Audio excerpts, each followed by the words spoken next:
안녕하세요. 설 연휴 동안 뵙지를 못했습니다. 자기 암시 공식. 첫째, 나에게는 뚜렷한 삶의 목표가 있으며 나에게 그것을 달성할 능력이 있다는 것을 알고 있다.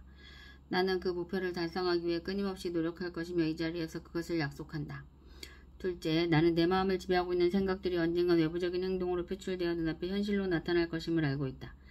따라서 나는 날마다 30분씩 장차 내가 되고자 하는 사람을 생각하는 일에 내 생각을 집중시킬 것이며 그럼으로써 내 마음속에 그 사람의 모습이 뚜렷이 그려지도록 할 것이다.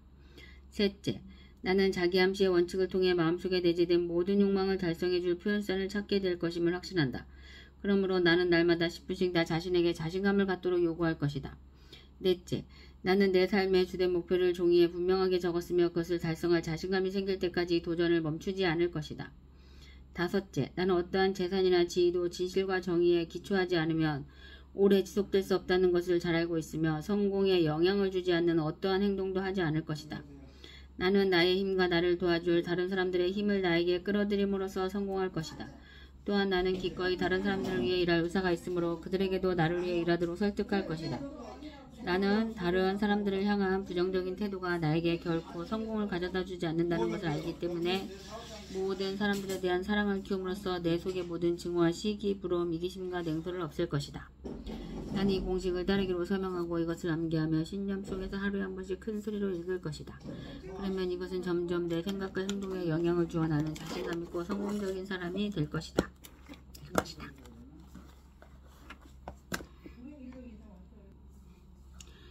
성공 비결의 6단계. 제1단계. 자신이 벌고자 하는 금액을 한 푼도 어김없이 정확하게 머릿속에 주입시켜라. 막연히 돈을 많이 갖고 싶다라는 단순한 소망만으로는 절대로 아무것도 가질 수 없다. 자신이 원하는 돈의 액수를 정확히 파악하여 늘 염두에 두고 있어야 한다. 제2단계. 목표로 하는 돈을 벌기 위해 어떠한 대가를 치르거나 희생도 감내할 수 있는지 확실히 결정한다. 제3단계. 자신이 목표로 하는 금액의 돈을 정확히 언제 달성할 것인지 그 구체적인 날짜를 설정한다. 제4단계. 목표 달성을 위한 구체적인 계획을 세워 즉시 행동으로 옮긴다. 이때 실천 준비가 여의치 않아도 상관없다. 당장 계획을 실천에 옮기는 것이 가장 중요하다. 제5단계. 자신이 목표로 하는 정확한 금액, 구체적인 목표 달성 날짜, 목표 달성을 위해 기꺼이 감내할 수 있는 희생, 구체적인 실천 계획 등을 간결하고 명확한 글로 정리하여 항상 볼 수 있는 곳에 둔다. 제6단계. 그 메모를 매일 잠자리에 들기 직전과 아침에 일어난 직후 등 하루에 최소한 2번 이상 큰 소리로 읽으며 성공 의지를 불태운다. 자신의 꿈이 담긴 메모를 읽으며 자신이 설정한 목표가 이미 달성됐다고 생각해야만 물론이고 굳게 확신해야 한다. 부자가 되기 위해서는 위에 6단계에 기술된 모든 사항을 철저히 이행해야 한다. 그 중에서도 특히 제6단계의 준수사항이 가장 중요하다. 사실 아직 목표라는 돈도 벌지 못했는데 이미 성취한 것처럼 생각하고 행동하라는 주문은 말도 안 된다고 불평할지도 모른다. 하지만 바로 여기서 가슴속에 뜨거운 열망이 대두될 필요성이 있는 것이다. 만약 부자가 되고자 하는 간절한 소망이 자신의 온 전신을 지배할 정도로 강하고 오랫동안 지속될 수만 있다면 목표 성취에 대한 자기 확신이 조금 더 어렵지 않을 것이다.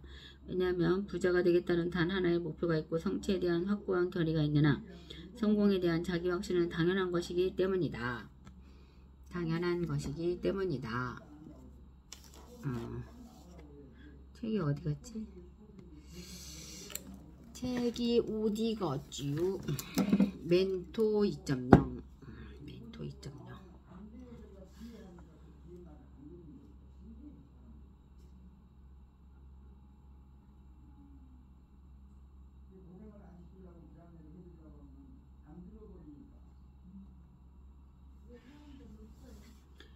마음과 외물이 동화되면 가장 편안하다. 공수가 손으로 도안을 하면 그림새나 구분자를 쓴 것과 같이 정확했다. 그의 손가락이 물건에 동화되어 있어서 마음으로는 생각하지도 않았다. 그러므로 그의 정신은 하나로 되어 아무런 거리낌도 받지 않은 것이다. 발을 잊은 것은 신이 알맞기 때문이다. 허리를 잊은 것은 허리띠가 알맞기 때문이다. 옳고 그른 것을 잊은 것은 편안하고 알맞기 때문이다. 안으로 마음이 변하지 않고 밖으로 물건에 이끌리지 않는 것은 사리와 경우에 편안하고 알맞기 때문이다. 알맞음에서 시작하여 알맞지 않은 일이 얻게 되면 알맞음이 알맞은 것조차도 잊게 되는 것이다. 자신을 잊고 외물을 추구하는 것은 재난의 원인이다. 장자가 숲속을 거니다가 이상한 까치를 보았다. 엄청나게 큰 날개와 눈을 가진 까치는 장자의 이마를 스치고 밤나무 숲으로 날아가 앉았다. 장자가 말했다. 무슨 새가 날개는 크면서도 멀리 날지 못하고 눈이 크면서도 잘 보지 못하는구나. 장자는 바지를 걷어 올리고 빠른 걸음으로 숲속으로 들어가 활을 들고 그 새를 겨누었다. 이때 매미 한 마리가 나무 그늘에 앉아 자신의 몸조차도 잊고 울고 있었다. 그 매미를 잡으려고 사마귀 한 마리가 나뭇잎에 몸을 숨기고 매미를 노려보고 있었는데 사마귀 또한 매미를 잡으려는 생각에 빠진 나머지 아까 그 까치가 자신을 잡으려고 노리고 있다는 것을 모를 만큼 자신을 잊고 있었다. 까치 또한 사마귀를 잡으려는 욕심에 자신을 잊고 있었다. 장자는 두려워 탄식하듯 말했다. 아, 물건이란 본시 서로 해를 끼치며 이로움과 해로움은 같이 있는 것이구나.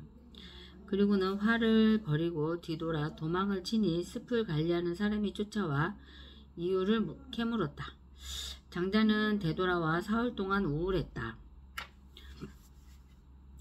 제자가 그 이유를 물으니 장자가 말했다. 나는 외형의 마음이 사로잡혀 내 몸을 잊고 있었다. 흐린 물을 보고 있어서 맑은 연못을 이해하지 못했던 것이다. 또한 내가 선생님께 들은 바에 의하면 그 숲속으로 들어가서는 그 금령에 따라야 한다고 하셨다. 나는 숲 근처에 놀러 나갔다가 나의 몸을 잊었던 것이다. 이상한 까치는 내 이마를 스치고 숲속으로 날아가 그의 몸을 잊었다. 그리고 밤나무 숲 관리는 나를 도둑으로 알고 욕보였으니 그래서 나는 기분이 좋지 않다. 지극한 도리는 구별을 초월한다. 시장에서 남의 발을 밟으면 잠못을 사과하지만 친형의 발을 밟았다면 이크 하는 정도의 소리를 내고 아주 친한 사람인 경우에는 아무런 표시도 하지 않는다.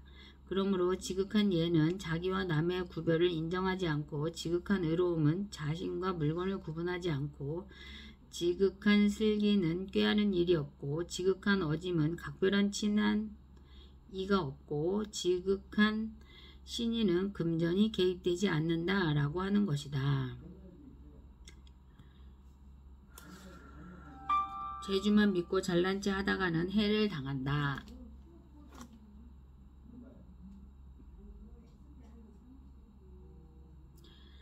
오나라 임금이 강물에 배를 띄워놓고 원숭이들이 많이 사는 산으로 올라갔다. 여러 원숭이들이 그를 보자 놀라 모든 것을 버리고 울창한 숲속으로 달아났다. 그런데 한 마리의 원숭이만이 유유히 거닐며 뱀을 집어 던지기도 하면서 잔재주를 부렸다.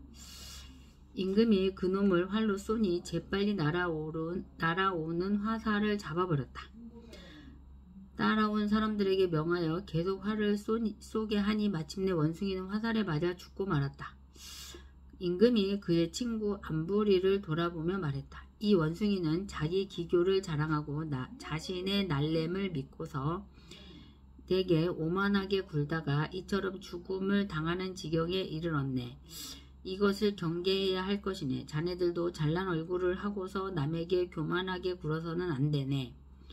안부리는 돌아와서 동호를 스승으로 모시고 잘난 체하는 그의 얼굴빛을 고쳤다. 그리고 자기가 즐기는 일들을 버리고 높은 지위에서 물러났다. 그렇게 3년이 지나자 나라 안의 사람들이 그를 칭송하게 되었다. 뜻이 크지 못하면 큰 일을 하지 못한다. 임공자가 큰 낚시와 굵고 검은 줄을 준비한 다음 50마리 황소를 미끼로 회계산에 걸터 앉아 낚싯대를 동해에 던졌다. 매일같이 낚시질을 계속했으나 1년이 넘도록 고기를 잡지 못했다.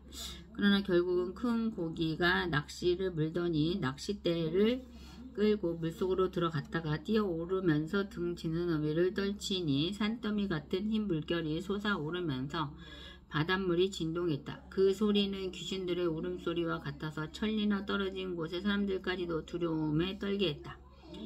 임공자는 이 물고기를 잡아서 썰어 건포로 만들었다. 절강 동쪽으로부터 창호 북쪽에 이르는 사람들이 모두 그 고기를 실컷 먹었다. 후에 세상에서 재주를 겨루며 하기를 좋아하는 사람들이 모두 놀라며 이 이야기를 전했다.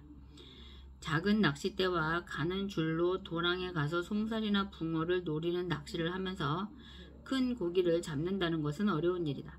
그처럼 쓸데없는 작은 이론들을 꾸며내 가지고서는 높은 명성을 추구해 보았자 크게 출세하는 것과는 거리가 먼 것이다. 그러므로 임공자의 얘기를 들어보지 못한 사람으로서는 세상에서 제대로 행할 수 없을 것은 분명한 일이다. 백성을 위해 백성을 해치지 마라. 대왕 담부가 빈에 살고 있을 때 적인들이 쳐들어왔다. 대왕 담부는 전쟁을 피하려고 그들에게 가죽과 비단을 주며 달랬으나 듣지 않았다.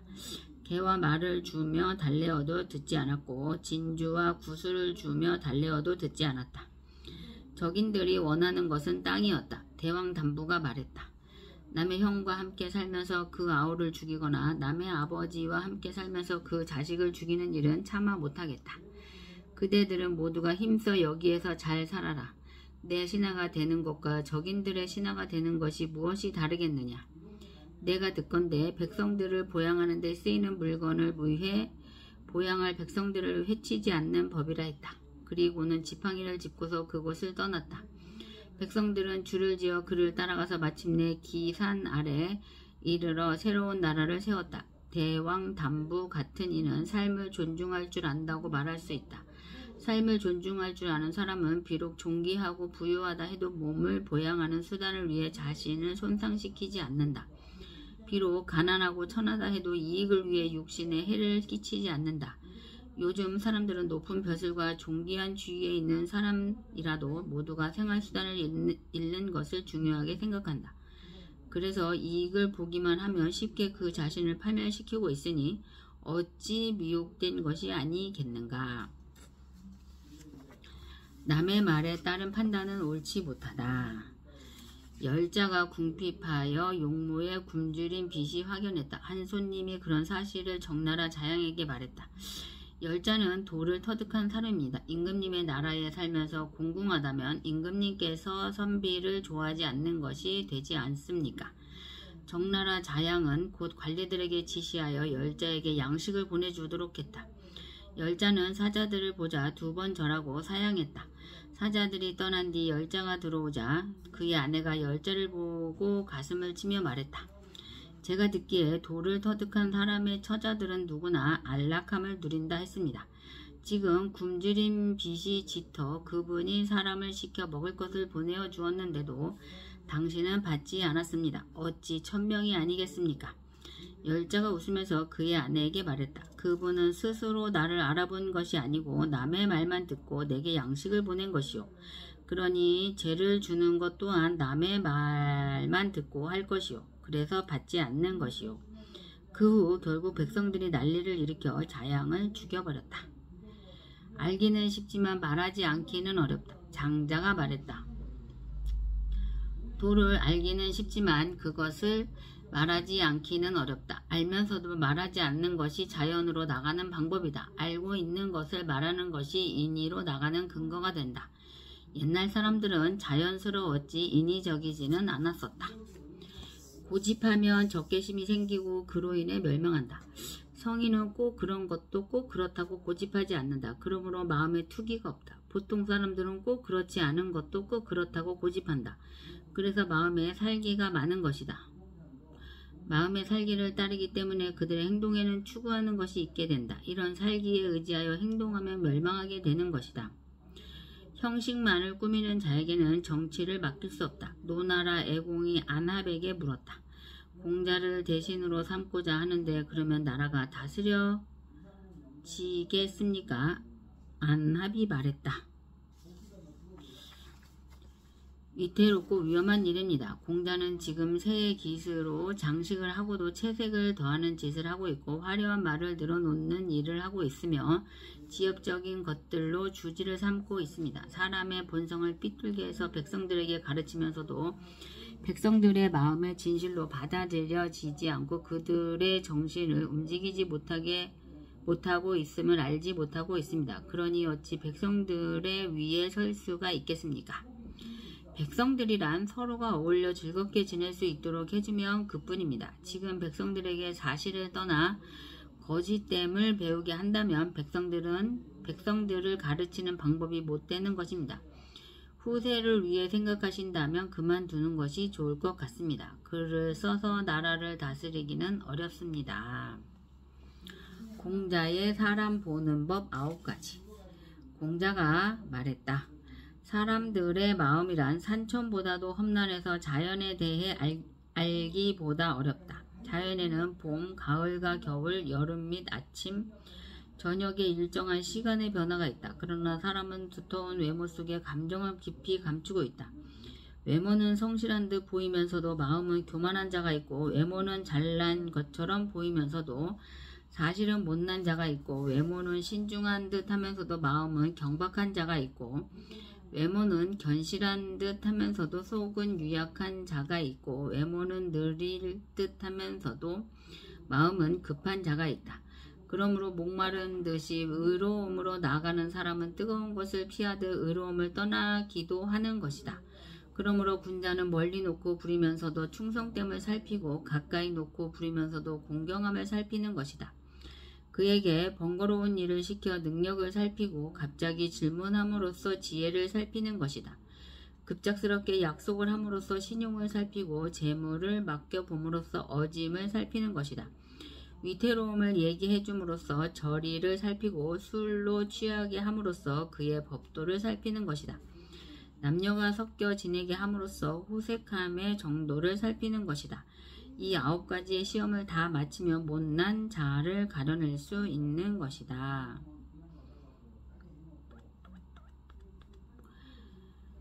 저는 아무것도 여기 해당되는 게 없는 것 같은데요.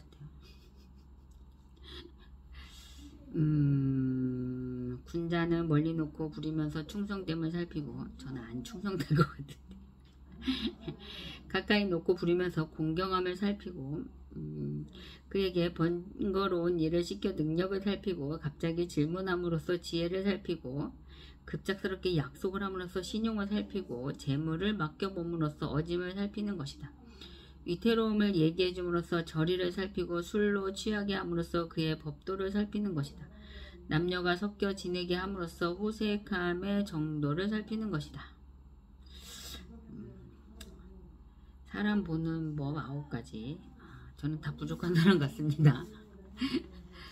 하늘과 땅을 간으로 삼고, 장자가 죽으려 하자 제자들이 장사를 성대히 지내려고 했다. 그러자 장자가 말했다. 나는 하늘과 땅을 관과 관뚜껑으로 삼고, 해와 달을 한 쌍의 구슬 장식으로 삼고, 별자리들을 진주와 옥장식으로 삼고, 만물을 부장품으로 삼으려 하니 나의 장례용품은 다 갖추어진 것이 아니냐. 여기에 더 무엇을 보태려 하느냐. 제자들이 말했다. 저희들은 까마귀나 솔개가 선생님을 뜯어먹을까 두렵습니다. 장자가 말했다. 위쪽에 놓아두면 까마귀와 솔개가 먹을 것이고, 아래쪽에 묻으면 개미들이 먹을 것이다. 이것들이 먹는다고 그것을 빼앗아 저것들에게 주는 것이다. 그래서 그리 편벽되게 생각을 하느냐?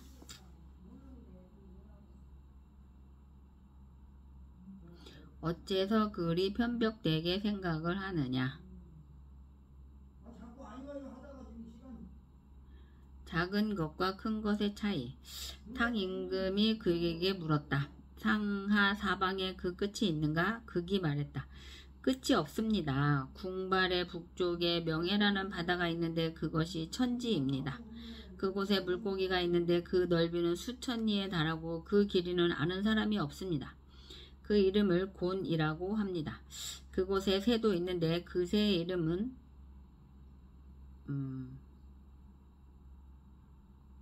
이게 봉이냐 붕이냐 이라 합니다. 그 등은 태산 같고 날개는 하늘을 덮은 구름과 같습니다. 빙빙 회오리 바람을 타고 구말리를 올라 구름도 없는 높은 곳에서 푸른 하늘을 등진 다음에야 남으로 가는데 남쪽의 바다로 가려는 것입니다. 작은 메추리가 그것을 보고 비웃으며 말했다. 저것은 어디로 가려는 것인가? 나는 힘껏 날아올라도 몇 길도 오르지 못하고 내려오고 쑥대 사이를 오락가락 하지만 이것도 역시 날아다니는 것이다. 그런데 저것은 어디로 가려는 것인가? 이것이 작은 것과 큰 것의 차이이다. 자기도 대상이 없이 자연의 원리를 따른다. 포정이라는 백정이 문해왕을 위해 소를 잡았다. 그의 손이 닿는 곳이나 어깨를 대는 곳이나 발로 밟는 곳이나 무릎으로 누르는 곳에서는 뼈와 살이 떨어졌다. 칼이 지날 때마다 소리가 나는데 모두가 음률에 맞았다. 그의 동작은 상림의 춤과 같았고 절도는 경수의 장단과 같았다. 문해왕이 말했다. 훌륭하다. 제주가 어떻게 이런 경지까지 이룰 수 있는가? 포정이 칼을 놓고 대답했다. 제가 좋아하는 것은 도로서 제주보다 앞서는 것입니다. 처음 제가 소를 잡았을 때는 소만 보였습니다. 그러나 3년 뒤에는 완전한 소는 보이지 않았습니다. 지금은 정신으로 소를 대하지 눈으로 보지는 않습니다. 감각은 멈추고 정신을 따라 움직이는 것입니다. 천연의 조리를 따라 큰 틈을 쪼개고 큰 구멍을 따라 칼을 찌릅니다. 소의 본래의 구조에 따라 칼을 쓰므로 힘줄이나 질긴 근육에 닿는 일이 없습니다. 그러니 어찌 큰 뼈에 부딪히겠습니까? 훌륭한 백정은 1년마다 칼을 바꾸는데 그 이유는 살을 자르기 때문입니다. 보통 백정은 달마다 칼을 바꾸는데 뼈를 자르기 때문입니다. 지금 제 칼은 19년이 되었고 그 사이 잡은 소는 수천 마리가 됩니다. 그러나 칼날은 숫돌에 새로 간 것 같습니다. 소의 뼈마디에는 틈이 있는데 칼날에는 두께가 없습니다. 두께가 없는 것을 틈이 있는 곳에 넣기 때문에 칼을 움직이는데 언제나 여유가 있습니다. 그래서 19년이 지나도 칼날은 새로 간 것과 같은 것입니다. 그렇지만 뼈와 살이 엉긴 곳을 만날 때면 저도 어려움이 있습니다. 조심조심 경계를 하면서 눈은 그곳을 주목하고 동작을 늦추며 칼을 매우 미세하게 움직이게 됩니다. 그러면 살과 뼈가 떨어져 흙이 땅 위에 쌓입니다. 그러면 칼을 들고 서서 사방을 둘러보며 뿌듯한 기분에 젖습니다. 그리고는 칼을 잘 닦아 잘 간수해 둡니다. 문해왕이 말했다. 훌륭하다. 나는 너의 말을 듣고서 삶을 기르는 방법을 터득하게 되었다. 고요하려면 마음을 평온히 지녀야 한다. 형벌을 받아 다리를 잘린 사람이 법도에 구애받지 않는 것은 밖에 명예 같은 것은 신경 쓰지 않기 때문이다. 제수들이 높은 곳에 올라가도 두려워하지 않는 것은 죽음과 삶을 초월했기 때문이다. 반복하여 공부함으로써 마음속에 부끄러운 것이 없게 되면 사람에 대해 잊게 된다. 사람에 대해서 잊게 되면 자연과 합치되는 천인이 되는 것이다. 그러므로 그를 공경해도 기뻐하지 않고 그를 모욕해도 성내지 않는 것은 오직 하늘의 조화와 합치된 사람만이 그렇게 할 수 있는 것이다. 성낼 경우를 당해도 성내지 않으며 성내지 않음으로 귀결되고 만다. 행동함에 무의하면 행동은 무의로 직결되고 만다. 고요하고 싶으면 마음을 평온히 지녀야 한다. 신명스러워지려면 마음이 자연에 순응해야 한다. 그의 행동이 합당하게 되고 싶으면 자연에 따라 부득이하게 행동해야 한다. 자연에 따라 부득이하게 행동하는 것이 성인의 도이다. 자기 본성을 함부로 다루지 말아야 한다. 장호의 경계를 지키는 사람이 자르에게 말했다. 임금이 정치를 할 때는 거칠게 함부로 해서는 안 되며 백성을 다스림에는 소홀히 아무렇게나 해서는 안 됩니다. 전에 내가 벼를 심어보니 밭가리를 대충 함부로 하니 벼이삭도 대충 내게 보답하고 김매는 것을 대충 하니 벼이삭도 소홀히 아무렇게나 내게 보답을 했습니다. 다음 해에는 생각을 바꾸어 밭을 깊게 갈고 썰애질을 잘 했더니 벼가 잘 자라 많은 이삭을 맺어 1년 내내 실컷 먹을 수가 있었습니다. 장자가 이 얘기를 듣고 말했다. 요즘 사람들은 몸을 다스리고 건사함에 있어서는 대부분이 경계를 지키는 사람이 말한 것과 비슷한 방법을 쓰고 있다. 사람들은 자연으로부터 도망을 치고 그의 본성을 떠나 타고난 성정을 없애고 그의 신명을 잃고서 여러가지 세상 일에 종사한다. 그러므로 그의 본성을 거칠게 함부로 다루는 사람은 욕망과 증오에 움이 터서 그의 성격을 이룬다. 갈대 같은 잡초들이 자라나 처음 싹이 틀 때에는 나의 몸에 도움을 줄 듯이 보이지만 곧 나의 본성을 뽑아버려 위쪽은 무너지고 아래쪽은 새면서 장소를 가리지 않고 모든 곳에 퍼져나간다. 그래서 종기와 부스럼이 생기고 열병이 걸리고 당뇨병이 생겨나게 되는 것이다. 사람이 궁해지는 8가지 법칙. 사람을 해치는 일에 덕에 대해 유의한 것보다 더 큰 것이 없다. 그 사람이 눈썹처럼 움직이기 때문이다. 마음이 눈썹처럼 움직이게 되면 모든 일을 자기 마음대로 보고 판단한다. 자기 마음대로 보고 판단을 하면 실패하게 된다. 좋지 않은 덕에는 5가지가 있는데 중덕이 그 중에서도 첫째가는 것이다. 무엇을 중덕이라 하는가? 중덕이란 것은 자기 마음으로만 판단을 하여 좋아하고 자기가 좋아하지 않는 것은 욕하는 것이다. 궁하여 지는 데는 8가지 법칙이 있고 뜻이 통하게 되는 데는 꼭 필요한 3가지 조건이 있으며 육체의 화를 부르는 데에는 6가지 조건이 있다. 아름답고 멋진 수염이 낮고 키가 크고 몸집이 크고 힘이 세고 멋이 있고 용기가 있고 과감한 이 8가지가 모두 남보다 뛰어나면 이것 때문에 궁해지는 것이다. 밖의 물건에 순응하고 남을 따라 행동하고 공경에 빠져 남만 못한 듯 두려워하는 것. 이 3가지 것은 모두 사람을 통달하게 하는 것이다. 지혜는 밖의 물건에만 통용되는 것이며 용기 있게 행동하는 것은 많은 원망을 사게 되며 어짐과 의로움을 내세우는 것은 많은 책망을 듣게 된다. 삶의 실상에 통달해 있는 사람은 위대하다. 지식의 통달해 있는 사람은 작아 보인다. 위대한 천명에 통달해 있는 사람은 자연을 따라 자유롭다. 자기의 작은 운명에만 통달해 있는 사람은 운명에 기대를 건다. 사람을 잘 사귀려면 데일 카네기의 명언 중에서 인간 경영과 자기 개발 분야 최고의 컨설턴트인 데일 카네기의 저서에는 인간관계가 좌우하는 인생의 성공과 행복 그리고 그 본질에 대한 날카로운 통찰이 담겨져 있다.